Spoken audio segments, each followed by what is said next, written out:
ഈ മലയാളി വാർത്തയിലേക്ക് എല്ലാ പ്രേക്ഷകർക്കും സ്വാഗതം. നോക്കാം ഇന്നത്തെ പ്രധാന വാർത്തകൾ. ഫോമ കൾച്ചറൽ ഫോറം പ്രവർത്തനോദ്ഘാടനം ഗംഭീരമായി നടത്തപ്പെട്ടു. ഹ്യൂസ്റ്റണിൽ ആവേശമായി തൃശൂർ പൂരം. 100+ അംഗസംഘടനകളും പുതിയ ലോഗോയും മാറുന്ന യുഗത്തിൽ മാറ്റങ്ങൾ ഉൾക്കൊണ്ട് ഫൊക്കാന. വർണ്ണാഭമായ കലാ സാംസ്കാരിക സന്ധ്യയിൽ നാമം ഭാരവാഹികൾ സ്ഥാനമേറ്റു. ഫോമ 2026-28 ഭരണസമിതിയിലേക്കുള്ള പാനലിന് ഉടൻ അന്തിമ രൂപമാവുമെന്ന് മാത്യു വർഗീസ്.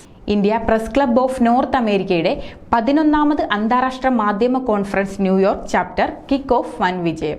ട്രംപിനെതിരെ 25 മണിക്കൂറും 5 മിനിറ്റും പ്രസംഗം. സെനറ്റർ കോറി ബുക്കർ ചരിത്രം കുറിച്ചു. ഹാർവാർഡ് യൂണിവേഴ്സിറ്റിയിൽ ഫെഡറൽ കരാറുകളും ഗ്രാന്റുകളും പരിശോധിക്കാൻ ട്രംപിന്റെ നീക്കം.